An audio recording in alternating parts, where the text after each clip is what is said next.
Hello दोस्तों, मैं कैलाजी sir MV के online computer and English spoken classes के अंतर्गत एक बार फिर से आपका स्वागत करता हूं। दोस्तों, आज हम पढ़ेंगे अकाउंटिंग।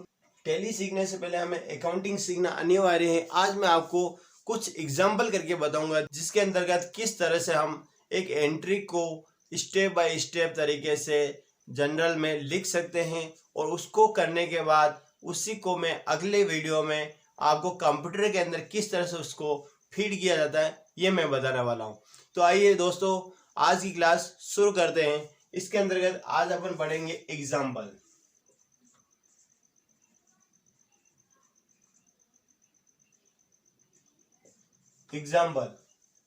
आज की क्लास के अंदर अपन कुछ एग्जाम्पल करेंगे। अपन ये मान के चल रहे हैं कि मोहन नाम का व्यक्ति है जो बिजनेस कर रहा है। बिजनेस के अंदर सबसे पहले उसने अपना पैसा लगाया, फिर उसने कुछ माल खरीदा, कुछ सैलरी दी, किसी को मजदूरी चुकाई। इस तरह की जितनी भी एंट्री है उन सब के एग्जाम्पल देखेंगे अपन, और उसको किस तरह से जनरल में लिखा जाता है, मतलब उसकी एंट्री को किस तरह से सोल्व किया जाता है, वो सारी चीजें आज अपन देखेंगे। तो आइए शुरू करते हैं। आज का पहला एग्जाम्पल 2021। अपन ने क्या किया, ये जो बिजनेस स्टार्ट हो रहा है इसका सन लिख दिया सबसे ऊपर। इसके अंदर जितनी एंट्री होगी उसको अपन एक रजिस्टर में नोट कर रहे हैं। तो सन को अपन इस तरह से लिख दिया है। अब क्या होगा, अपन ने लिख दिया महीना, जैसे महीना लिख दिया जनवरी। अब अपने को जनवरी के लिए क्या करना पड़ेगा, बार बार यहाँ जनवरी नहीं लिखना है, प्रत्येक एंट्री के साथ ऑटोमेटिक आ जाएगा। जनवरी फर्स्ट को क्या हुआ, मोहन ने नकद से व्यापार प्रारंभ किया। क्या किया,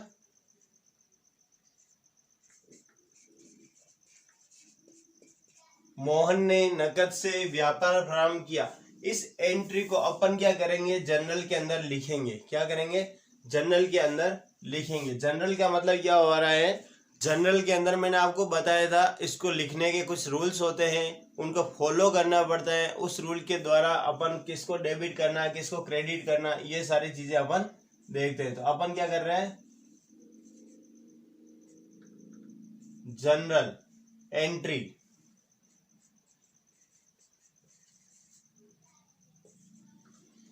जनरल में एंट्री करने से पहले 3 स्टेप को फॉलो करना पड़ता है। सबसे पहले क्या होता है, ये जो एंट्री अपन ने लिखी है इसके अंदर जो 2 खाते खुल रहे हैं उसको पहचाना। सबसे पहला रूल क्या है, दी गई प्रविष्टि में प्रभावित होने वाले अकाउंट को पहचानना। ठीक है, तो देखो, मोहन ने नकद से व्यापार प्रारंभ किया। मोहन ने नकद से व्यापार प्रारंभ किया, तो एक तो आ रहा है इसमें केस, क्या हो रहा है, पैसा वो व्यापार में लगा रहा है। तो इसके लिए क्या होगा, एक केस अकाउंट खुलेगा। क्या खुलेगा, केस अकाउंट। फिर दूसरा है, मोहन ने स्टार्ट किया तो मोहन का इसमें कोई मतलब नहीं रहा जब नकद आ गया है। फिर आगे आया व्यापार प्रारंभ किया। तो व्यापार प्रारंभ करते हैं, तो मैंने आपको बताया था जब भी व्यापार प्रारंभ करते हैं तो एक अकाउंट खुलता है, वो होता है कैपिटल अकाउंट। कौन सा होता है, कैपिटल अकाउंट। और कैपिटल अकाउंट को जनरल एंट्री रूल्स जो अपन ने पढ़े थे पहले, कुछ आवश्यक बातें जिनको ध्यान में रखना मैंने आपको बताया था। उसमें हमने क्या देखा था, कैपिटल अकाउंट को हमेशा क्रेडिट किया जाता है। क्या किया जाता है, कैपिटल अकाउंट को क्रेडिट किया जाता है। तो 2 खाते खुल रहे हैं, एक तो कैपिटल अकाउंट खुल रहा है, व्यापार प्रारंभ किया इसलिए, और दूसरा खुल रहा है नकद अकाउंट यानी कि कैश अकाउंट।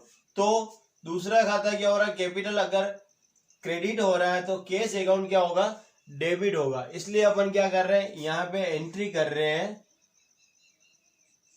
जनवरी फर्स्ट। उसमें अपन ने क्या लिखा, कैश अकाउंट को क्या कर दिया है, डेबिट कर दिया। क्या कर दिया, डीआर मतलब डेबिट हो गया। और कैपिटल अकाउंट व्यापार प्रारंभ किया तो क्या हो गया, कैपिटल अकाउंट हो गया।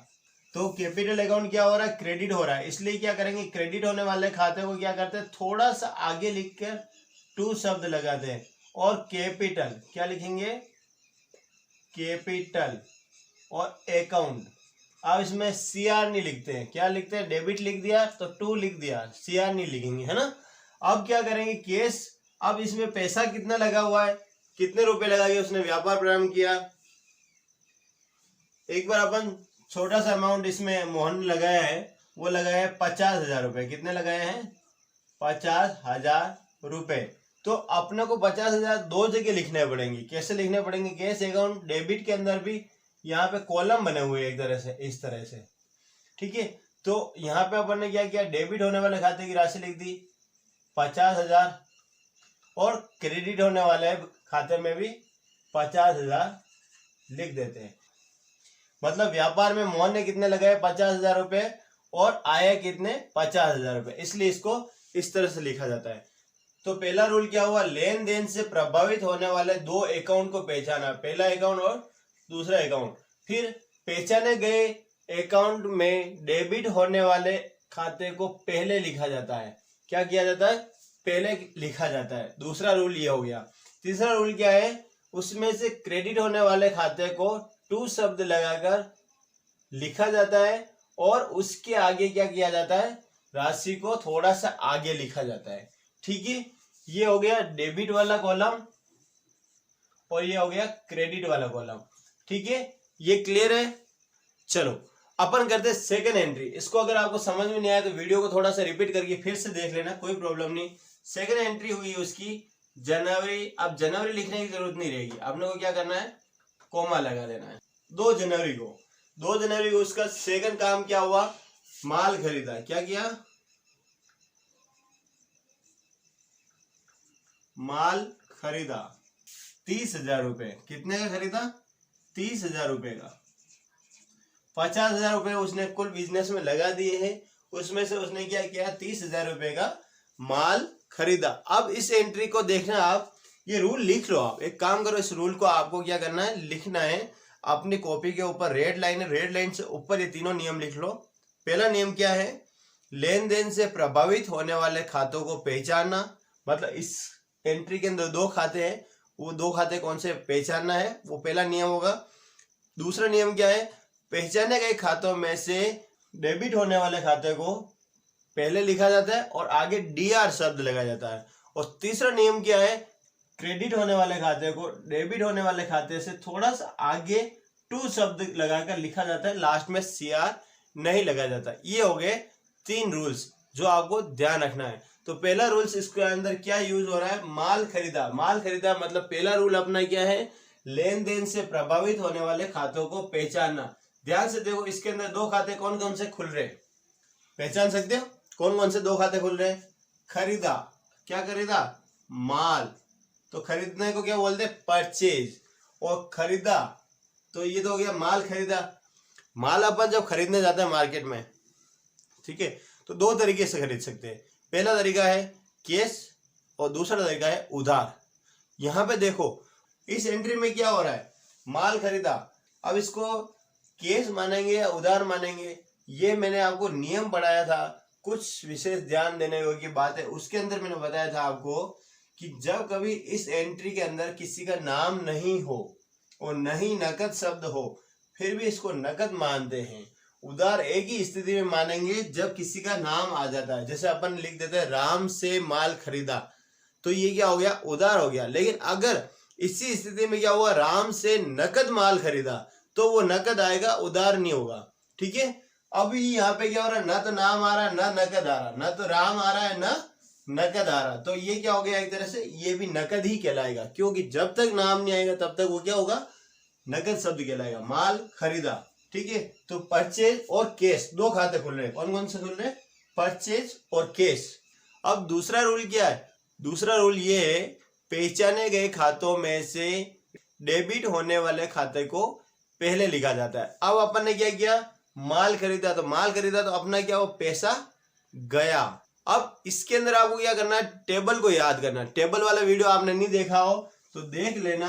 टेबल के अंदर क्या होगा, उसके अंदर मैंने आपको पूरा बताया था। टेबल के अंतर्गत सबसे पहले ये खाता किस तरह का होता है?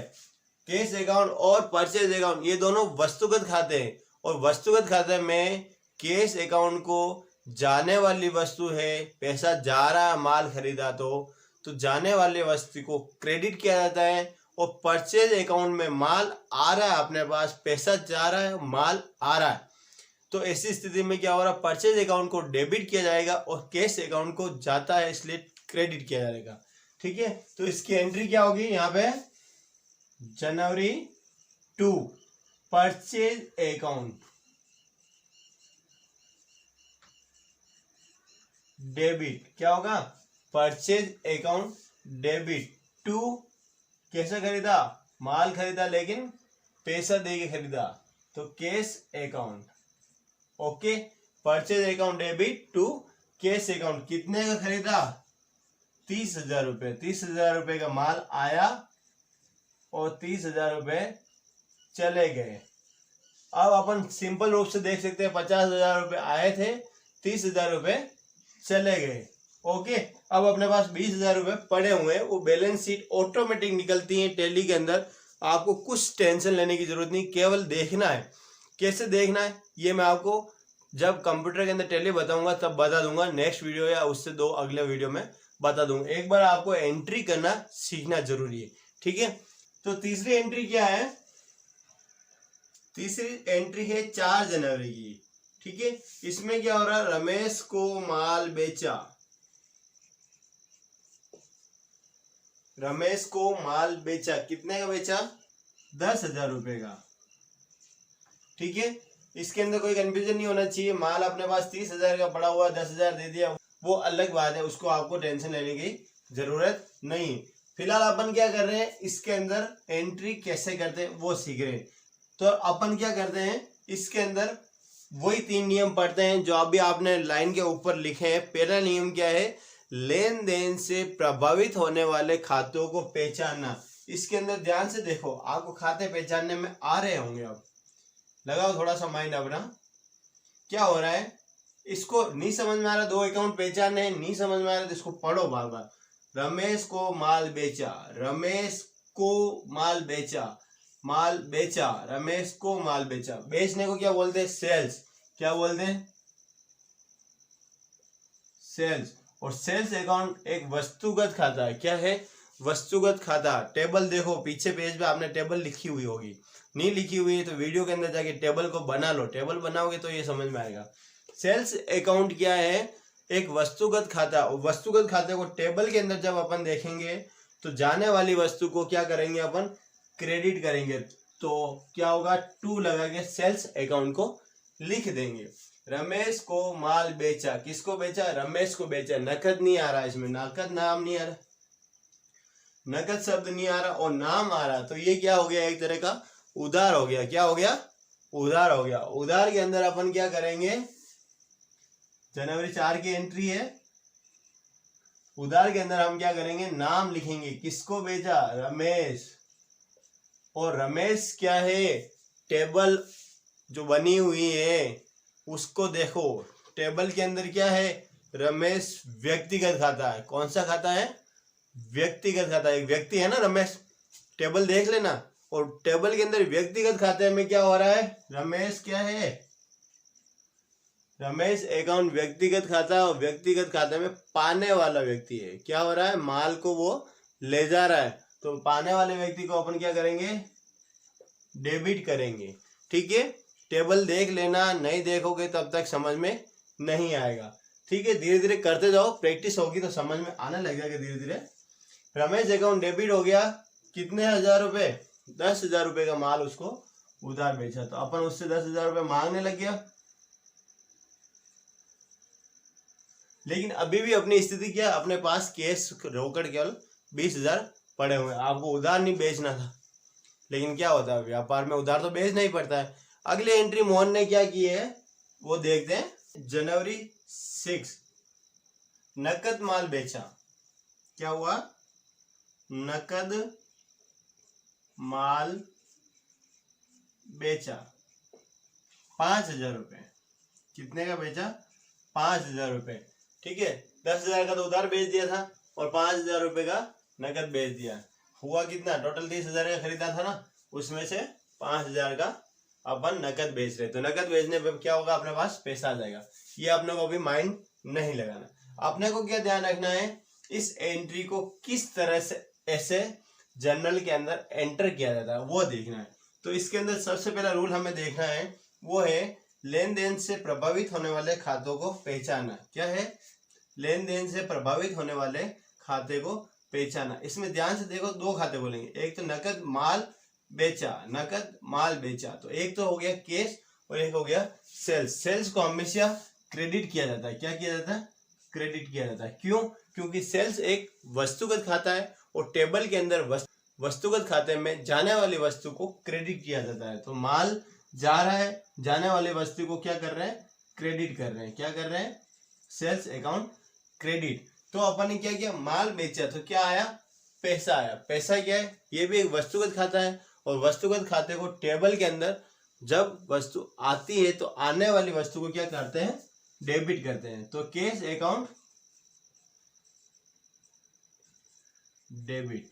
ओके, ये एंट्री है अपनी जनवरी 6 की। ओके, राशि लिख देते हैं अपन। वैसे ही इस तरफ एक 5,000 रुपये लिखेंगे और थोड़ा सा आगे 5,000 रुपये यहां लिखेंगे। क्रेडिट होने वाले खाते की राशि थोड़ी सी आगे लिख देते हैं। ओके, यहां तक कोई दिक्कत नहीं होनी चाहिए। ये जो एग्जाम्पल मैं कर रहा हूँ, कुछ एग्जाम्पल इस क्लास के लास्ट में आपको दिए जाएंगे। जैसे टोटल अभी 13 एंट्री अपन करेंगे, उसमें से 10 मैं करूंगा, 3 आपको करनी। केवल एग्जाम्पल लिख के मैं छोड़ दूंगा, उसको आपको कैसे करना है खुद माइंड लगाना है। ठीक है, तो अपन शुरू करते हैं अगली एंट्री। नेक्स्ट एंट्री क्या है? जनवरी 7। यहाँ एंट्री है वो है रमेश से प्राप्त हुए। क्या हुए? रमेश से प्राप्त हुए। कितने रुपए प्राप्त हुए? 8,000 रुपए। ओके, रमेश को अपन ने माल कितने का बेचा था? रमेश को माल बेचा था 10,000 रुपए और 8,000 रुपए अपने को प्राप्त हो चुके हैं। बाकी की अभी अपने को लिखने की जरूरत नहीं, अपने को इस एंट्री को ध्यान से देखना है। अब इसके अंदर भी वापिस वही नियम हो गए। 3 नियम में से पहला नियम क्या है?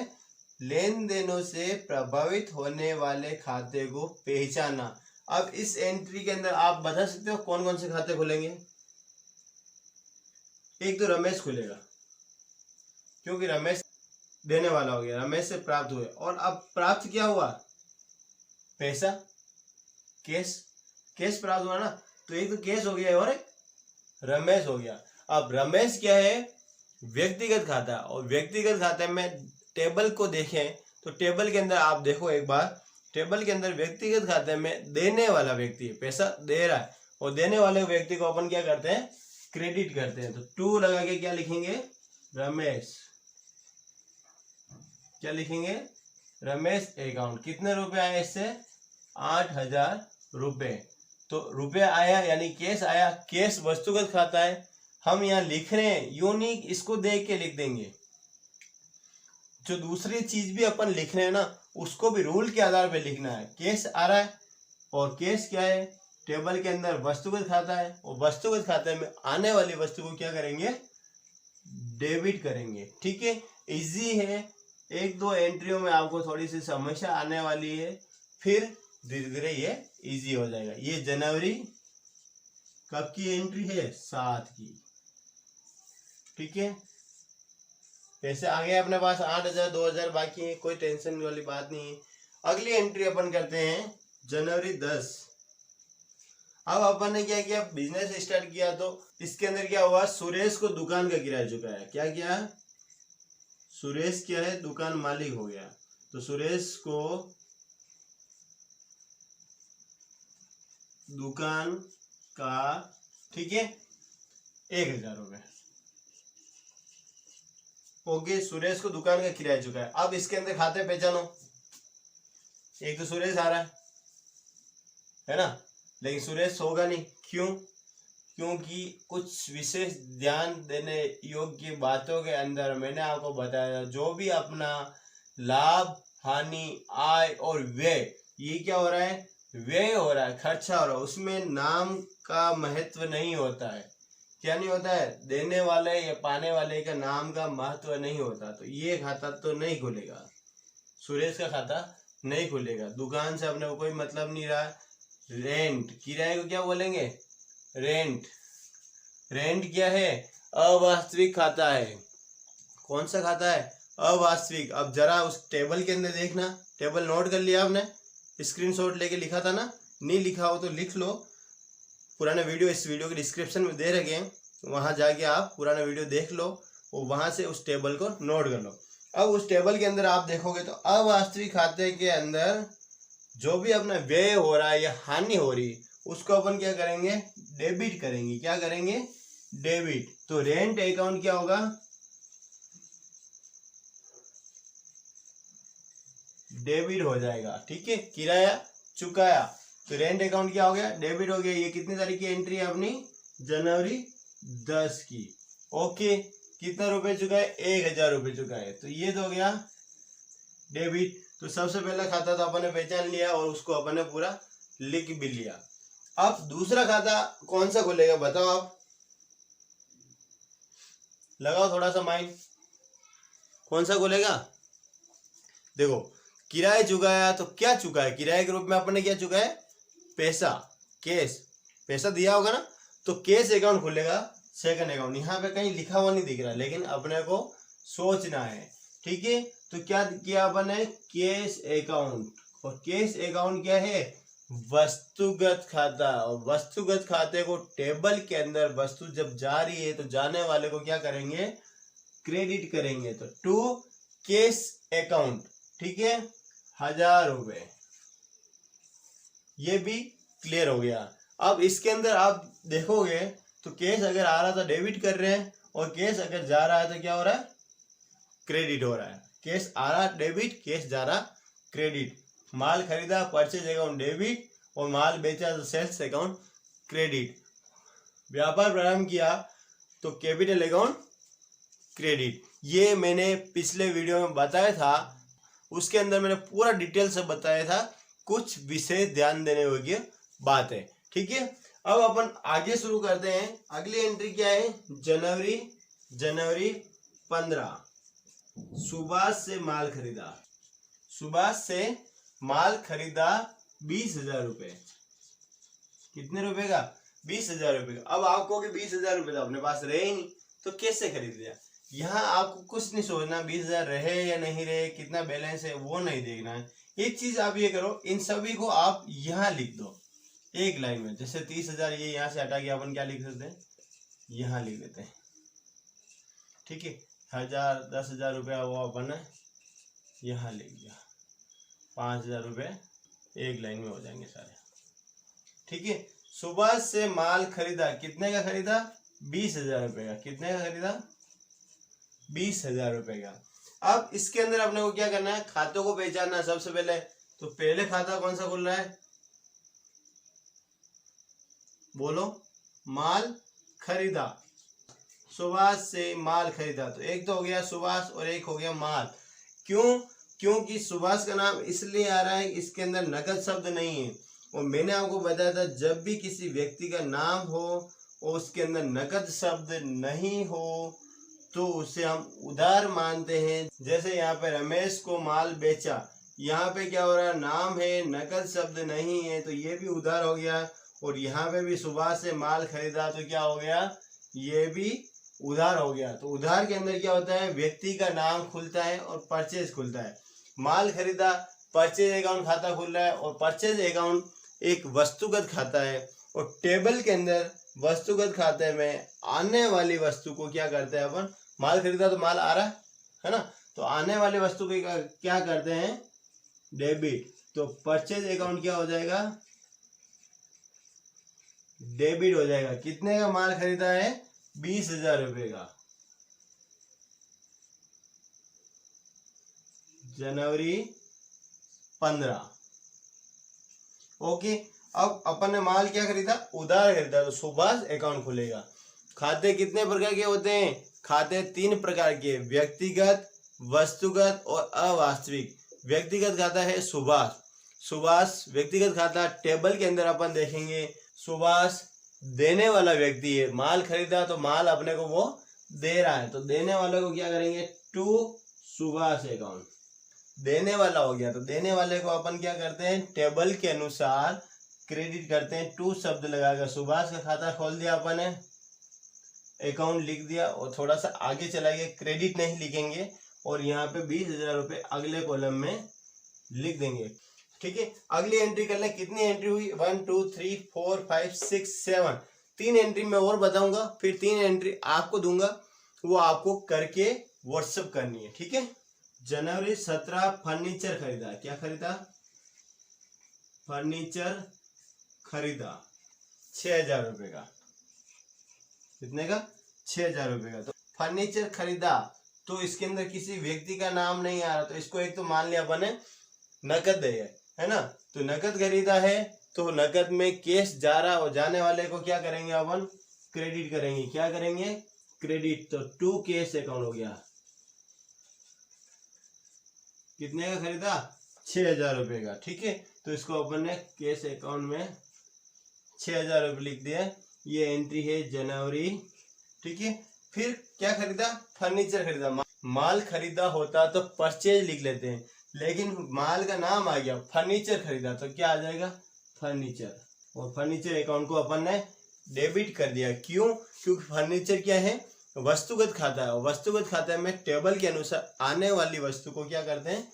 डेबिट करते हैं। तो फर्नीचर लिख के आगे डीआर लगा दिया और राशि लिख दी 6,000 रुपये। थोड़ा सा मैं स्पीड बढ़ा रहा हूँ, है ना। अगली एंट्री क्या है? जनवरी 25 सुभाष को चुकाए।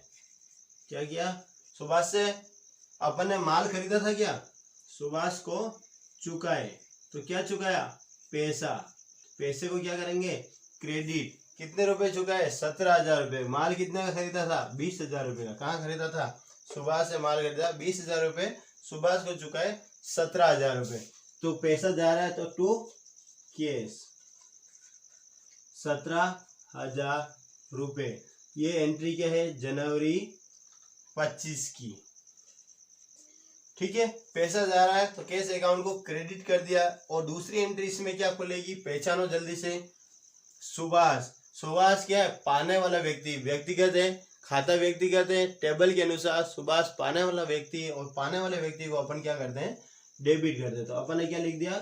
Subhash account debit. कितने रुपए का?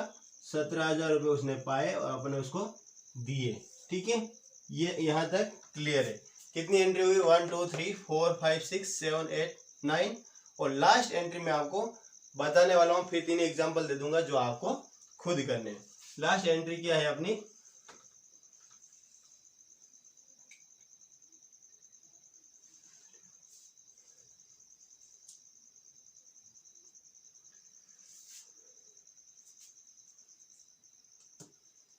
जनवरी 27 निजी प्रयोग हेतु राशि निकाली। क्या किया? राशि मतलब कैश निकाली। अब क्या हुआ? व्यक्ति ने पैसा लगा दिया था, ठीक है, तो वो हो गया कैपिटल अकाउंट, व्यापार प्रारंभ किया। अब वो व्यापार से पैसा निकाल रहा है, तो उसको क्या कहेंगे? कितने रुपए निकाल रहा है? अभी ये 3500 रुपये निकाल रहे, ज्यादा नहीं निकाल रहे हैं। लगाए कितने थे? 50,000 रुपये लगाए थे, और 3500 रुपये कहीं जरूरत पड़ेगी खुद व्यापारी को। निजी प्रयोग है ना। तो निजी प्रयोग के लिए जब भी नाम आया तो आपको कुछ नहीं करना, ड्रॉइंग अकाउंट खोलना है। जैसे अपन ने यहाँ पे कैपिटल अकाउंट खोला था, तो ये क्या होता है? व्यापार प्रारंभ करते हैं, मतलब व्यापार में पूंजी लगाते हैं। कैपिटल क्या हो गया? पूंजी हो गई। तो व्यापार प्रारंभ करते समय कैपिटल अकाउंट को क्रेडिट करते हैं, और व्यापार से जब भी निजी प्रयोग है तो कोई भी चीज निकाली जाती, पैसा निकाला जाता, फर्नीचर निकाला जाता, जो भी चीज निकाली जाती, तो ड्रॉइंग अकाउंट खुलता है। क्या खुलता है? Drawing account. यहाँ पे अपन ने लिख दिया जनवरी 27 drawing account debit. Okay, drawing account debit. ये एंट्री आपको नहीं दिख रही थी, देख लेना। Subhash account debit to cash account. Drawing account debit कितना किया? 3500 रुपये। ओके, फिर क्या हुआ? क्या निकाला? निजी प्रयोग है तो राशि निकाली, यानी कि कैश निकाला। कैश वस्तुगत खाता, टेबल के अनुसार जाने वाली वस्तु को क्रेडिट करते। तो क्या लिख दिया? To cash account. कितने? ठीक है, ये क्लियर है? आपको अच्छी तरह से समझ में आ गया? ये 10 एंट्री मैंने आपको बता दी है। अब मैं 3 एंट्री की एग्जांपल आपको दे देता हूं, आप उसको करना, सोल्व करना, हो सके तब तक ठीक है, नहीं तो इस वीडियो को वापस देख लेना, समझ में आ जाएगा, है ना। ठीक है, इसको आपको करके देखना है। इसके अंदर मजदूरी को क्या कहेंगे? वेजेस कहेंगे, जो अपने डेली बेसिस पे अपन किसी को देते हैं। जैसे अपन ने लारी से कोई सामान ले गया, मजदूरी दे दी, तो वेजेस कहेंगे, उसका खाता वेजेस खुलेगा। सैलरी में वेतन को सैलरी कहते हैं, ये ध्यान रखना। और ब्याज प्राप्त किया यानी इंटरेस्ट अकाउंट खुलेगा। अब इसको किस तरह से ऐसे लिखा जाता है वो आपको खुद करना है, ठीक है। मुझे उम्मीद है आपको ये क्लास समझ में आई होगी। अगर आपको ये क्लास समझ में आई तो लाइक जरूर कर लीजिएगा, और अगर आपको कोई भी दिक्कत है तो कमेंट करके जरूर पूछ लीजिएगा। ठीक है, मिलते हैं नए वीडियो में नई जानकारी के साथ। आज के लिए इतना ही। जय हिंद, जय भारत।